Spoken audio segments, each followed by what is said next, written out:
Now we go back to what Wish and Tommy told me of events that transpired outside of my personal experience. The following afternoon, Tommy was lazing on the couch in his hotel room back in Providence, listening to a tape of a practice session his own band, Vortex, had made. He was making mental notes on changes that needed to be made in the routine. Right in the middle of this, he stopped and picked up the phone, even though it hadn't yet rung. "Everything okay, Prof?" I don't doubt what they told me about this part of things. I've seen Tommy do exactly the same thing time and again over the years. His record's not perfect, but on those occasions when I've been around him, more than 90% of the time, he'll answer a phone before it rings and know who's on the other end. It can be unsettling even to people who are accustomed to him. It can be downright spooky to everyone else. The professor sighed. "I wish for once you'd humor me and say hello when you answer the phone," and Tommy laughed. "And wait for you to identify yourself? It just wastes time." The professor sounded irritated. "It's annoying, Tommy, and it borders on the outright rude. And stop," Tommy grinned wickedly, "finishing your sentences for you." The professor sighed grimly. "Very droll. How's the tour going?" Tommy's mood shifted from teasing to a more businesslike air. "Pretty dull. Lamb's only gotten himself arrested once so far." The professor's tone grew sardonic. "I'm so sorry to hear that. Now listen, I've made contact with Rain. He came to the lecture in California. He's staying in Malibu. We don't have to fret about him quite so much now.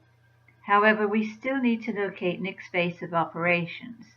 Until we can pin it down and neutralize it, defeating him is going to be too great a task for us to cope with." Tommy's tone acquired an edge of indignation. "Hey, why didn't you warn me about him anyway?" The professor sounded a bit taken aback. "Hasn't Wish explained that to you yet? She promised me she would."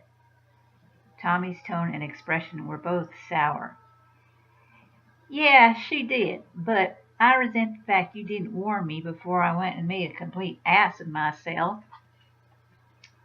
The professor sighed wearily. "Tommy, my boy, if you'd been warned, he would have known it before you would have even knocked on his front door. You're not going to want to hear this, but the sad truth of the matter is that sometimes ignorance is the best protection one can have." Tommy was beginning to develop a major case of indignation. "What do you mean by that? I can shield my thoughts just as well as you can." The professor sighed wearily. "This is true enough, son. When it comes to keeping someone out of your mind, you can match defenses with me any day of the week. But yours is a pure brute force approach. It lacks subtlety, finesse, and misdirection. When you shield your thoughts, it's as obvious as a brick wall. No thoughts leak out. It's like there's no mind there at all. Approaching Nick in that state would have alerted him as much as if you were wearing a blinking neon sign attesting to the fact that you have a mental shield. Wish may not be as good as you at shielding her thoughts in the final analysis, but she has one characteristic that you lack as yet. She can camouflage the fact that she's shielding them." Tommy's expression went blank. "Huh? What's that mean?" The professor sighed again. "Have you never wondered why Wish turned into such an airhead so suddenly a few years ago?" Baffled, Tommy admitted, "Well, yeah, I did. She'd shown all the signs of getting her head together pretty good there for a while, and then she did everything but go Valley Girl on us." The professor chuckled grimly. "No, son, she didn't.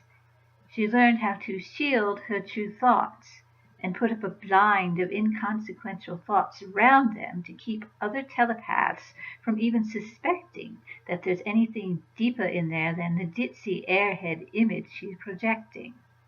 I had to teach her how to do it because it was the only way she could enter Nick's immediate presence without him realizing who and what she was and attacking her on the spot. Without that camouflage, she wouldn't have been able to contact Rain and begin the recruiting process.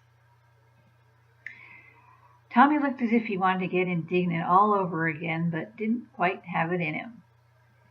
Well, for Christ's sakes, why didn't you teach me how to do that camouflage shield thing, too?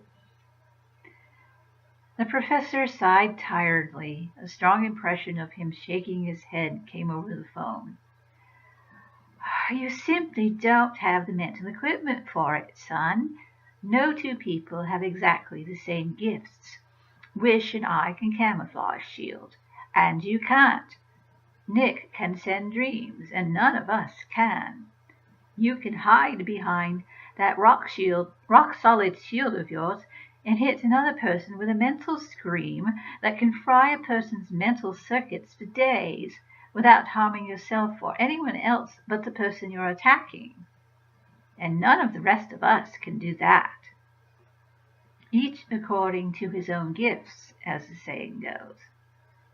You had to go into the spider's lair innocent and ignorant for the plan to work. Wish had to go in wearing a surface shield that made her seem like a totally infatuated little ditz trying to get the man of her dreams to fall in love with her through dream sendings. Anything else would have tipped Nick off to who you were and what you were up to. The fact that he already knew about Rain and was interested in him for his own ends was the only way to ensure that he'd cooperate with our plan. Tommy sounded a little lost now. But how come Nick didn't pick the plan to recruit Rain out of my mind when we went to him to send the dreams? Even if I didn't know everything that was going on then, he might have been able to dope it out from what I did know. The professor's responding laugh was grim. That was a calculated risk, I'll admit. But I've known Nick for a long, long time. I know how he thinks, what he likes, and what he can't stand. And one of the things he can't tolerate is hard rock music. He hasn't been able to stand any kind of human music since the advent of the madrigal. Modern-day rock gives him the hives, and hard rock frays his nerves mercilessly. Your mind is saturated with that music. It probably took every bit of concentration he had to his name to keep that filtered out of his consciousness while he sent the dreams to Rain for you. If he hadn't, the racket would probably have driven him starkers, and that loss of control would have been disastrous for him. He would have lost control of his appearance and shown at least some of his true nature to you, and that would have meant an automatic end to the contacts with Rain, because you would logically have never come back to him. Nick can't initiate dream sendings on his own, thank God. He needs the catalyst of a living human mind to work through in order to do it, and he needs to do at least a dozen dream sendings through the minds of others in order to develop enough of a link with a given subject's mind in order to reestablish that link on his own and take advantage of it in private. If he had revealed himself before he'd gotten that far, all his work would have been for nothing. And while Nick can't be accused of having anything resembling virtues, he is capable of inhuman patience. Tommy looked and sounded a bit lost. Oh, Wish has got a lot more nerve than I thought to go into his clutches like that, knowing what she knew. The impression of an emphatic nod came over the phone. Never sell Wish short, son. She's a lot tougher and smarter than she lets on. If something had gone wrong during Nick's dream sendings, if he'd discovered who the two of you really are, I don't doubt that she could have held him off long enough for you to hit him with that banshee scream of yours. While it wouldn't be powerful enough to knock him out, the way it would with a normal human being, it probably would have shaken him up long enough to allow the two of you to get away from him. Nick may remember what the two of you looked like from your last incarnations, but by now the memories are more than a century old, and very probably correspondingly blurred by time and the accumulation of subsequent memories. He may not be able to make the connection between the Bridget and Dennis of then and the Wish and Tommy of now until he gets mental corroboration. As long as you can withhold that, he may never even suspect who you are. Or he may already know, and he may be playing a hidden game with us for reasons of his own. I have no way of knowing at this point. Therefore, it's vital that you remember this point for the future. If you ever have to go head-to-head with Nick, don't hesitate to hit him just as hard as you can with the scream. It may be your only hope of survival. Tommy shook his head dazedly. Gotcha. We were damn lucky in one other way, too. Nick moves those bogus storefront psychic operations of his around so much they're almost impossible to track. If we hadn't stumbled across one by dumb luck, we'd never have gotten in touch with Rain in the first place. The professor's tone went a little odd. Don't count it on being dumb luck, son. We're being aided by an agency you don't know about yet. Tommy's expression went a little feverish. We are? Who are they? Or should I ask in, what are they? The professor's headshake came over the connection clearly. No, son, you're not ready for the knowledge yet, and it will do no good to ask Wish. She doesn't know either. Suffice it to say that it's a force for good. It only manifests itself when we find ourselves at an impasse, so the fact that you stumbled across Nick when you did indicates quite clearly that you and Wish would lend a helping hand in locating Nick's storefront operation in Boston. Tommy shuddered a little. Damn, there are times when I wish I wasn't normal. Sometimes all this just gets too spooky for me to handle. He shook himself out of it and changed subjects. Okay, on to other stuff. Did you warn Rain about Nick? The professor chuckled grimly. No, it wasn't necessary. Tommy's eyebrows rose. Why not? The feel of a grim smile came over the line. He's already encountered Nick, and he fended him off without appreciable effort. I took the liberty of sampling the surface flow of his thoughts while he recounted the incidents, and it looks like the lessons you gave him in the dream sendings have taken good effect. I discovered that he has a natural mental shield, and I think that confused Nick considerably, enough that he made no overt moves on Rain during their first encounter. Apparently, he decided to just drain Rain the night after their encounter, throw him away, and then move on, because he made a try for him from the dream plane. Rain blasted him clear out of the dream plane without even realizing what he was doing. Nick hasn't made another try for him since. I think he can take care of himself. But we did get one potentially useful bit of information from the encounter. Tommy's ear pricked up. Yeah, what? The professor's tone was one of grim satisfaction.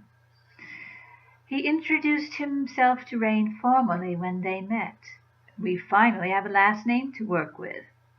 He obviously didn't expect Rain to be able to make use of it, or he wouldn't have given the information away. He may be a patently supernatural being, but he still has to work within the framework of our human society, and that means he has to have an official identity of some sort. Without a name, and just possibly things like a social security number, bank accounts, credit cards, and other such necessary official documentation, he can't operate effectively in this modern world. He can do a tremendous number of genuinely superhuman things, but he has to live in the human world, and that forces him to bow to human convention, no matter how much he might despise all things human, if he wants to be able to function inside our society at all. That means there's a very good chance he owns property or business. Wherever and whatever his base of power happens to be, he'd logically take legal steps to ensure that it couldn't be taken away from him unexpectedly and deprive him of his power source. If so, it may be possible to track that property down now that we have a last name on him. If we can locate his power base, we may be able to destroy it and weaken him enough to be defeated. I've already set Sam to search in the internet for any applicable references to a Nicodemus Castevet. He paused and chuckled. Nick is such a creature of habit. Tommy pulled back a bit and looked at the handset askance. Say what? Dryly, the professor explained. In every lifetime during which I've locked horns with him, he's taken a name that reflects his true nature in some way. In one lifetime, he took the name Stygian, which translates loosely into Dark One. In another, he took the name Sanguinarius, which translated approximately into He who is covered in blood. In Alex and Bridget's lifetime, he took the first name of Eldritch, which is a variation on Eldritch, which means magical or sorceress. He took the last name of Sable, which is a type of black fur, and he took the title of the Lord of Swarthmore. Swarthy means dark-complected. His hair and demeanor are dark, and the Moors were a dark-complected people. He must have gotten lazy this time because he's borrowed from, of all things, the film Rosemary's Baby. Roman and Minnie Castevet were Rosemary's devil-worshipping neighbors. He may not be human, but he displays characteristics and predictable behaviors that are just as human as anything you or I might ever display. Nick has to have some stable base of operations, some place from which to tap the power he needs to sustain himself. That name just may lead us to it now. He's been careful to keep his identity in this lifetime as much a secret as possible. It took me 40 years just to get a first name on him this lifetime around. But he was eager to get his claws into Rain, and he may have slipped up and used his legal last name. It just might give us the advantage we need. Tommy sounded dubious. And what if you're wrong about that? The professor sighed miserably. We have to pray that I'm not. If we have to take Nick on while he's able to draw energy from his power base, we are most certainly going to lose. But if we can destroy his power source before the conflict is joined, we have a chance to stop him for a long, long time, possibly for eons. Tommy shook his head glumly. Then, if we don't get Rain on our side, we're sunk. And if Nick can't get him on his side, he'll do his best to kill him before he can join forces with us. Take it easy, son. I'm far more familiar with Nick's methods than you are. He would kill Rain only if there were no hope whatsoever of him being of any use to him. You see, Rain's psi energy would be useless to Nick if Rain were dead. Tommy hesitated. What? I don't get it. The impression of a patient smile came over the line. Think of a person's psychic energy as being his life force and vice versa. I don't think they're exactly the same thing, but they seem to be inextricably bound together. When a person dies, his psi energy fades from his plane of existence and is no longer available to anyone here. Even people who've died wrongful deaths and who therefore refuse to return to the etheric plane as they should, or who are being held here for some reason, or they simply can't find their way back to the etheric plane, have almost no power left to them. Ghosts have so little power left to their names that they have terrible difficulty manifesting themselves in any manner detectable to the living in most instances. A few strike it lucky and find that the place they haunt is located inside, or at least near, a minor vortex, and they are able to draw limited quantities of power to use for manifestation. But they are the exceptions to the general rule. It equates to life being psi energy for all practical purposes. And if Nick were to kill Rain, Rain's psi energy would leave the physical plane. Nick would be denied all access to it. No, once Nick realizes that Rain isn't essentially brainless, he will seek to corrupt him and thereby convince Rain to voluntarily dedicate his power to Nick's service. Should that fail, he might attempt to capture Rain and use him as a living power source, but that would be hazardous at best, considering Rain's current defenses. Still, it's very unlikely that he would try to kill him, except as an absolute last resort, in order to keep Rain's power from being used against him. As long as Rain is properly protected, that's a very small probability at best. Tommy thought that over for a moment. Finally, he grunted, "Okay, next question. Is Rain aware of his power?" The professor's tone was positively arid. "Do try to be a bit more ambiguous, won't you? The question could be interpreted to mean either, is Rain aware of Nick's power, or is Rain aware of his own power? Both logic and intuition indicated that it's the latter in this case." Tommy chuckled sourly. "Bingo. Well, is he?" The impression of a nod came across the line. "Rain is partially aware of his own power. He knows he has some limited telepathic abilities, and he's very aware of his precognitive dreams." Tommy sighed grimly. "I'd worry a lot less if he had more training."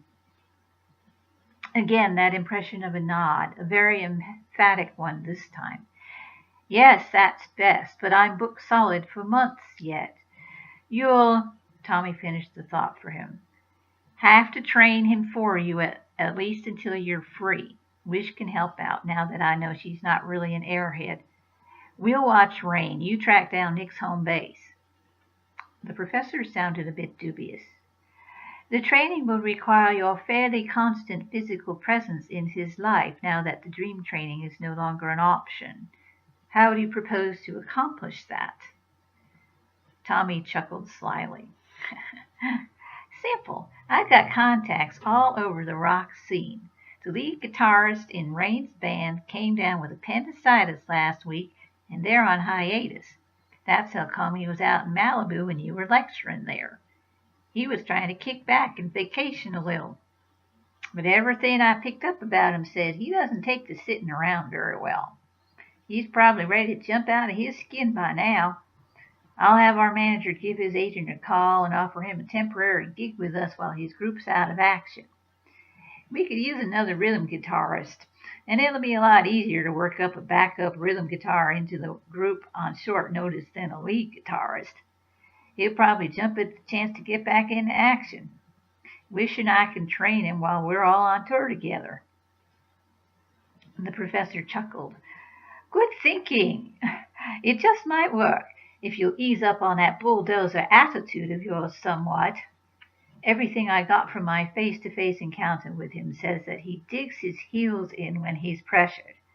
If you dump the lessons on him the way you have with others, he's going to lay his ears back and fight you tooth and nail.